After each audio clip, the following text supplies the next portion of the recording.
kurban itu ada dua. Ada kurban wajib, ada kurban sunnah. Kurban wajib itu tidak boleh orang yang berkurban ikut makan. Faham? Kurban wajib, orang yang berkurban tidak boleh ikut makan. Kalau ikut makan, maka kurbannya tidak sah, harus diganti. Daging yang dimakan itu harus diganti. Nah, kapan kurban itu dikatakan sebagai kurban wajib? Yang pertama, kalau misalkan bernazar, kalau anak saya diterima di universitas di Jakarta misalnya, nanti saya berkurban, berarti itu nazar. Kalau sudah nazar, yang awalnya kurban itu sunnah, maka kurban itu menjadi wajib. Ketika dia berkurban, tidak boleh sedikit pun mengambil daging dari kurban itu.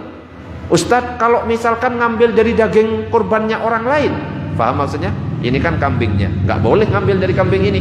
Kalau ngambil dari kambing yang lain, boleh.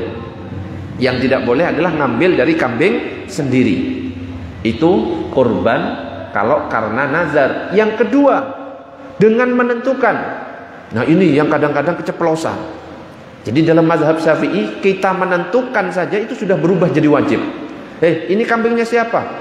Ini kambing kurban saya, berubah jadi wajib, Pak. Faham maksudnya?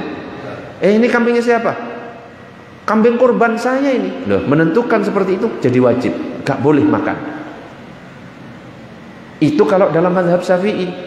Tapi ada ulama lain mengatakan, karena kadang-kadang masyarakat umum itu banyak yang masih awam, gak paham kalau ngomong seperti itu jadi wajib.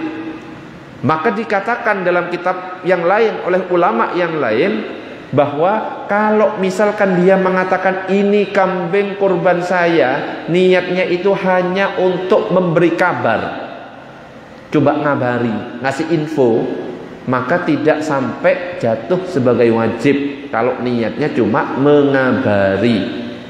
Ya, kita kan banyak yang nggak tahu kan, ini kambing kurban saya, itu sebenarnya dalam mazhab Syafi'i wajib. Cuma ada yang meringankan kalau memang dia itu nggak paham.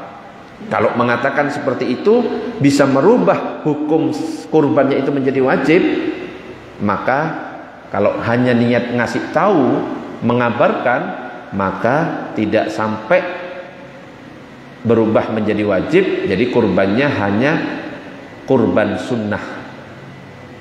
Dan ini disebutkan oleh Syekh Ahmad bin Umar Asy-Syatiri dalam kitab Syarah Yaqutun Nafis. Kecuali dinazarkan ini kurban saya, ya, saya akan berkurban kalau misalkan anak saya diterima di universitas tadi, ya. Yang kedua, kalau misalkan hanya untuk mengabarkan saja, maka tidak sampai jatuh wajib. Dan cara pembagiannya, kalau kurban wajib yang nazar tadi itu, gak boleh kembali kepada orang yang berkurban, tapi langsung berikan semuanya ke fakir miskin. Faham sampai di sini?